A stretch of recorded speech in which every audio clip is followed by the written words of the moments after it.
Hey guys, it's Eric Weingartner with Weingartner Racing. I don't know how to title this thing, so I said sniper upgrades, but it is and it isn't, but I just didn't know how to put it in words, what the title would be. But I need to explain the situation first and tell you what I've done, because to me it's cool, but you may not find it that way, but whatever. So let's talk about this just a little bit. So this is the Holley Sniper. This is of course the symbol, and I'll tell you why in a minute. But this is the Sniper Stealth. This is the Stealth unit, and it was a 600 one. It wasn't even the Super one. Anyway, I bought this more than a year ago, probably almost 2 years ago. Put it on my vehicle, my truck, my S10, which you can watch other videos about, and it had issues. It would run for about 10 minutes and die. It would stop, die. I took data logs, sent it to Holley, and the screen would kept flickering off, and couldn't figure out why. Sent it to the data log to Holley, and Holley's like, yeah, there's something wrong with the ECU. We'll go ahead and send you out a new one. And at the time they were out of this one, so they sent me a Super Sniper 650, and I put that one on, and they were supposed to send me an RGA to return this one, and it's been far more than a year, like a year and a half now, and no RGA, so it's been sitting here since. There's a reason why I took it apart. But anyway, they sent me this one. This has been working flawlessly, to be quite honest with you. At least from what I could tell. It's run on the drag strip. You can watch some other videos and watch about it. And it's been working really well. Now this one's the Super Sniper, so it has more inputs and outputs. But as far as the fueling wise, it's the same as the other one. Well, anyway, out of curiosity, I really wanted to see if the carburetor would make the S10, this is the S10, run faster. But there's some disadvantage. It already had the Sniper on, and the Sniper was controlling a lot of stuff. One, it could monitor the AFR. Also, it was a data logger, and also controlled my electric water pump here and my fan. So, and of course the coolant temperature. So it did a lot of stuff that I needed. So anyway, just to test, I wanted to see if the carburetor run faster, the drag strip. Well, I've switched it over before. It's not a big deal. By the way, the Sniper does not control the ignition. That's an MSD. Although right now I probably could still run it, and I'll show you why in a minute. But anyways, I just wanted to see would it work. But my biggest frustration I was having was I was going to have to, this electric water temp sensor is a little 1/8 inch MPT or a 1/4 inch. It's not big enough for the mechanical one I wanted to install. This electrical one failed. So without having the Sniper on, I have no idea what the water temperature is. So I got a crazy idea. So I'm gonna go back here and I'll tell you why I disassembled it. I wanted to see if it was possible for me to take off the ECU. The ECU is actually on this side. It was possible for me to take off the ECU with all the wiring and just plug all the wiring in, because the wiring harness is on the S10, and see if it would function. This way it would control my fans. I could actually monitor my AFR, because I was looking with the carburetor, I'd have to buy an AFR meter. And that was, depending on which one you get, the cheapest one's like 180 all the way up to like 400. And then I still wouldn't have a data logger. So if I could somehow take this off and use it, it'd work. I wasn't even for sure that this would work anyway, because if you remember what I just said, this ECU kept acting up, and it would shut off and come back on. It's not a big deal if you're just recording stuff, so it worked great for the carburetor, but it did not work great for this. It kept shutting itself off and the engine would die. So what I did, I'm gonna tell you guys, so you can, if you want to try this in the future, you can. I took off the ECU. It's only got 4 little tiny screws, and I will warn you, you can have a tendency to maybe strip them out, because they're Loctited in to keep them sealed, because there's an O-ring here that you see. This is for a sensor that comes through here, because several people are like, what's that little glob sticking right through here? It actually looks like this. See that there? I believe that's either the mass sensor or the temp sensor. It's one of those sensors. MAP being the manifold air pressure, or it could also be the temperature one. But both of those are on the actual thing, and I'll show you in a second. So those come off. I disconnected this is the TPS. It got disconnected, and of course it disconnected the fuel, because you have to pull off the bowls first to disconnect the wires for the injectors. Pulled that off, pulled off it, and it all stayed attached, and which was great. And I actually found what I think to be the problem. One of the injectors, its harness, or its little connector, had broke off, or it's really loose. And for whatever reason, I think maybe the injectors were causing the RFI interference. And I know that sounds crazy, but let me show you now what I've done.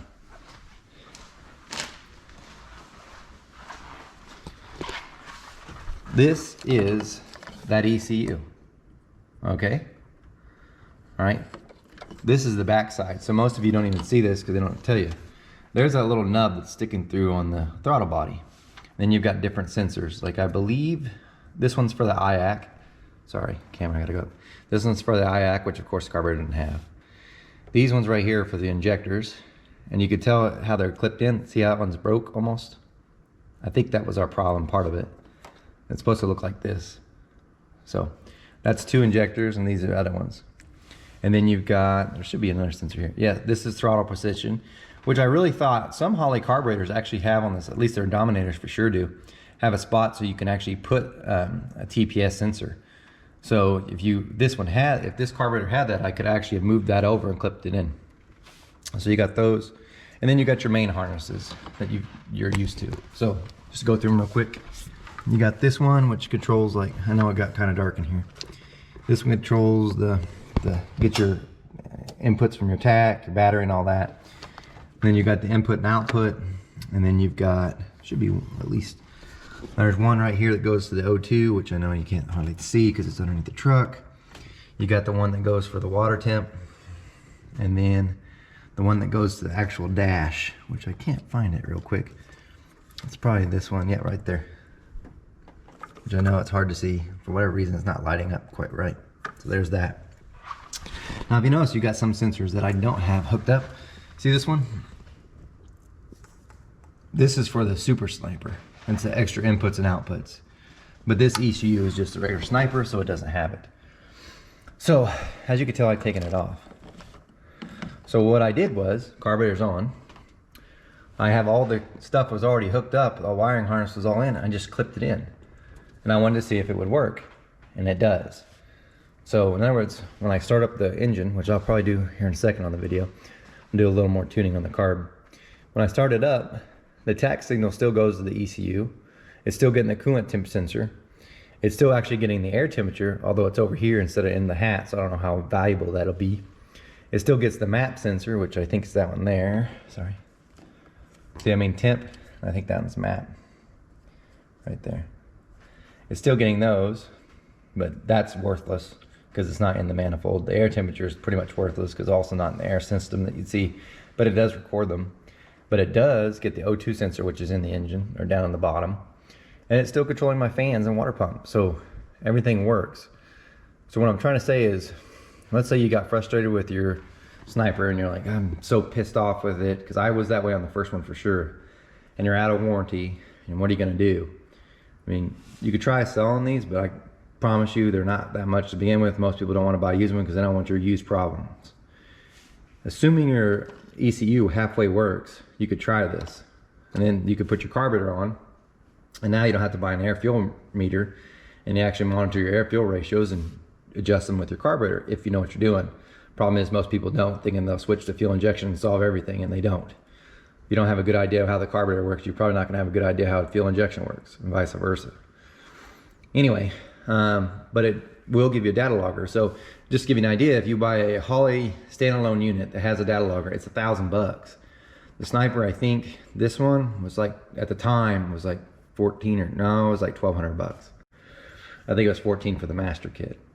Now, that brings up another point. Because I got the master kit, and because it's all clicked into here, it also runs a fuel pump. So I don't have to rewire the fuel pump to come on. So when I turn this on, the fuel pump comes on. And just like with the fuel injection, it kicks on for a little bit and stops. Well, that fills up the carburetor enough for it to fire. And then once the engine's running and it sees an RPM signal, it continues the fuel pump. Now, I did switch regulators for those that have seen the other video. In case you're wondering to do it, get that regulator and swap out your fuel injected regulator. Pretty simple. So far it works. I've got some little tuning before I take it for a drive, because I'm going to electrical tape the injectors up, because they are going to send out a spark, of course. Right now they're free floating, so I don't hit anything. I'm going to wrap them up, mount this out of the way, and go.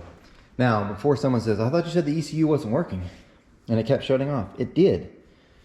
I really think it's something with the injectors hooked up that caused it, because I literally had it sitting right here, which I know it's dark, but there's spark plug wires right here. It was sitting on the spark plug wires before I made meticulous efforts to keep them away. I actually even moved it back over here on top of the distributor, sorry. And It still didn't shut off or nothing. It works perfect like this. And even if it doesn't, it's the only thing it's doing is controlling the fans and stuff. So, and it monitors that. So if I see it shut off, I'll get kind of worried.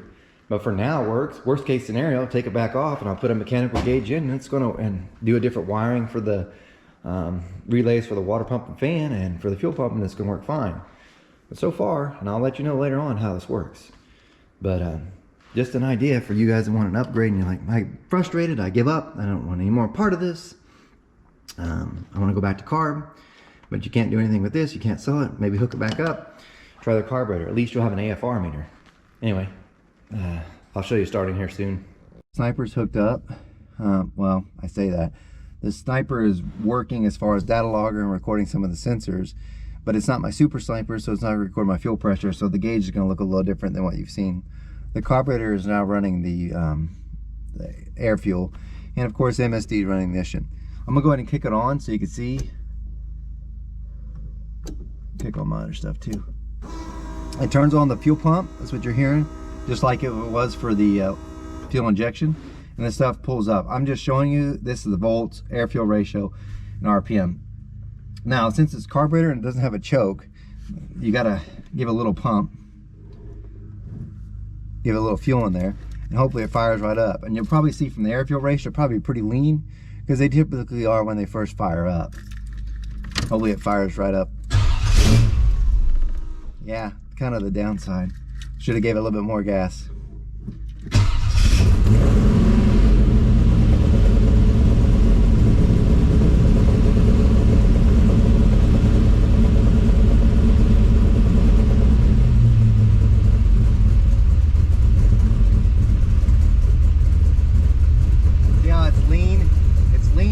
That's how carburetors are without the choke. They're going to go this way. Once it starts warming up, it'll be perfect. I'm going to buckle up and then we get gas.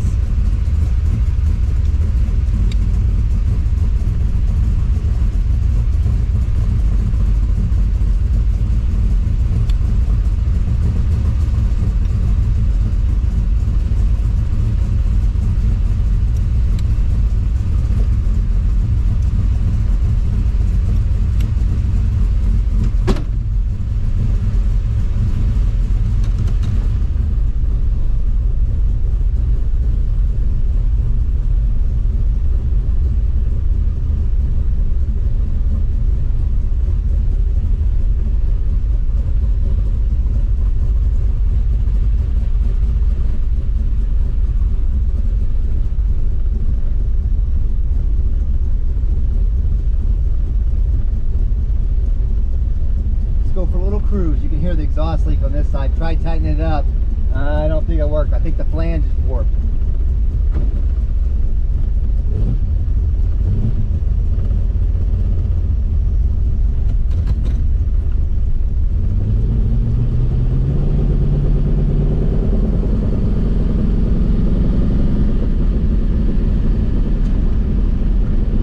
As you can tell, it's a little rich at the mid-cruise part. Better.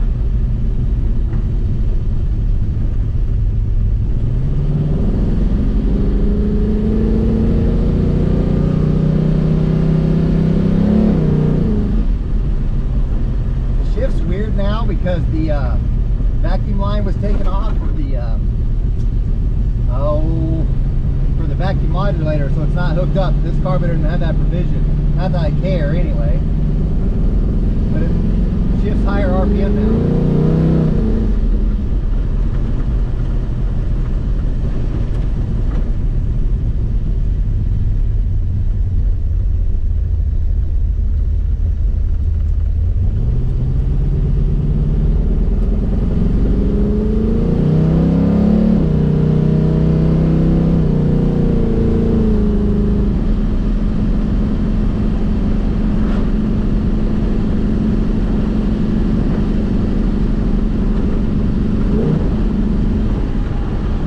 There when it's just cruising, that's really rich, and I need to work on that.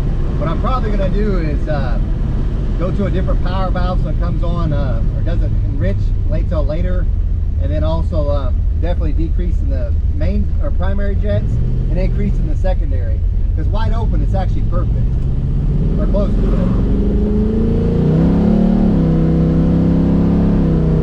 See, wide open or close to it, it's pretty good. Just here.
Okay, so it's loaded up to go to the track. So we're gonna find out if the carburetor actually does do better than the Sniper.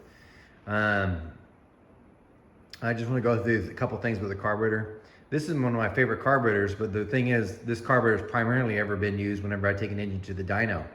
So what I mean by that is, it's really tuned for one specific operation, which is wide open throttle. And at that point, through the entire RPM range usually that we run it, it's perfect. But then again, most of our dyno runs are usually between, say, low side 4,000, high side like 8. So that's about all that it ever gets run through. What that means is I never really thought about it until I put it back on an actual vehicle, the problems it would have, because it was tuned great for wide open throttle because it worked great on the dyno, but part throttle, it's definitely rich. Like if you saw from the videos, it's 11.3. Got to do something about that, which is, there's some things to do. The other thing is the pump shot. So like what I meant when it's less responsive than the carburetor, this carburetor, when I put it on one time, was far less responsive than the Sniper.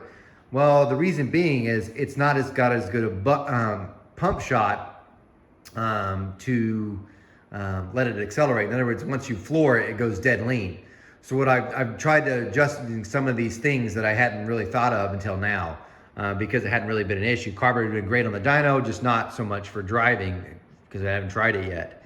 So the good thing the AFR from the Sniper, they're able to see some of the stuff because otherwise you really wouldn't know. I mean, maybe you feel like a little hesitation or something.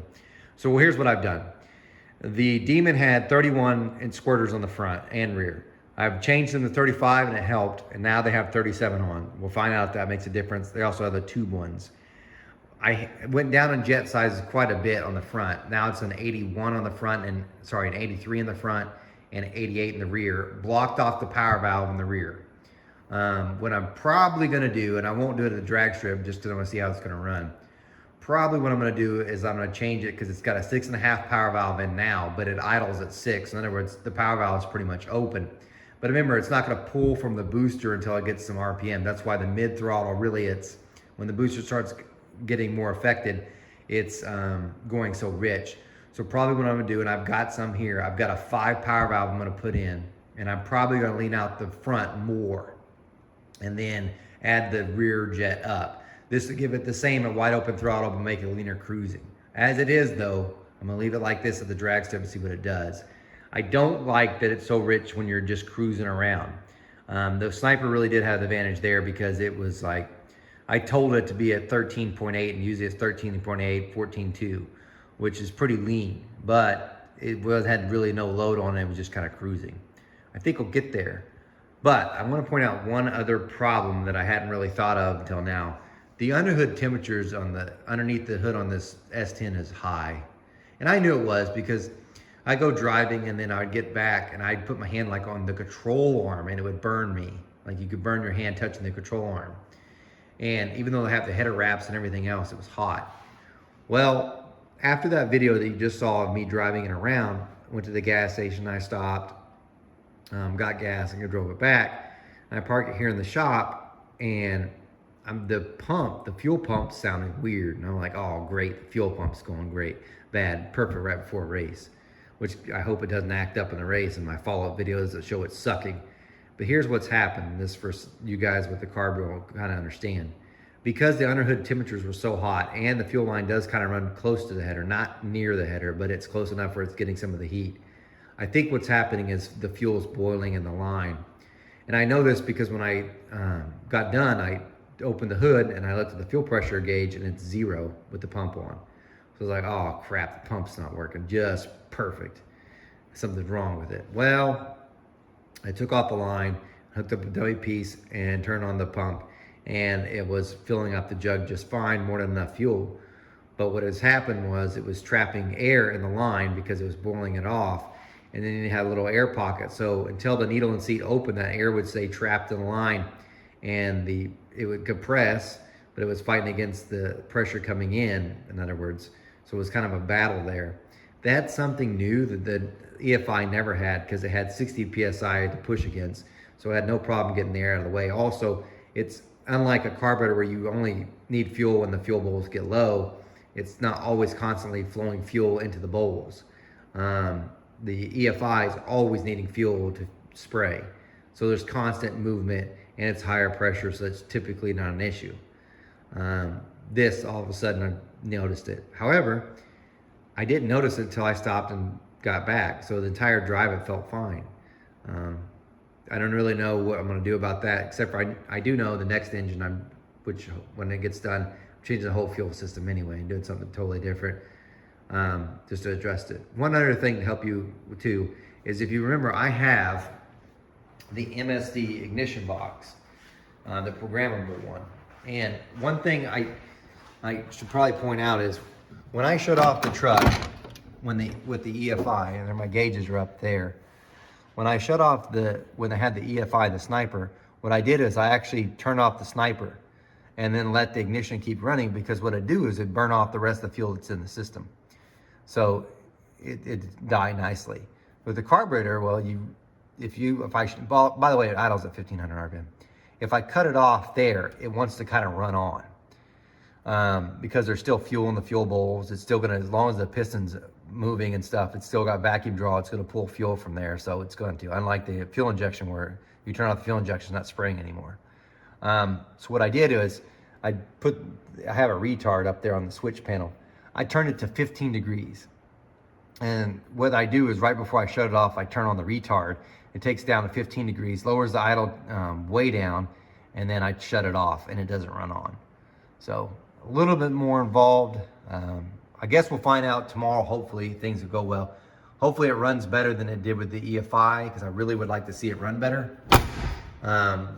But if it doesn't, I'm going to bring the sniper anyway, and I'll just, really easy to hook it back up. Just change the fuel pressure regulator, put the sniper back on, clip in all the sensors, you're good to go. Because I never removed the harness like I showed you. Really kind of hoping this carburetor goes better, because it's a bigger, the sniper was at 870 CFM, the stealth was. This is 1000 CFM. So I think it should be faster, but we'll find out. Anyway, I appreciate you guys watching. I'll give you an update later on.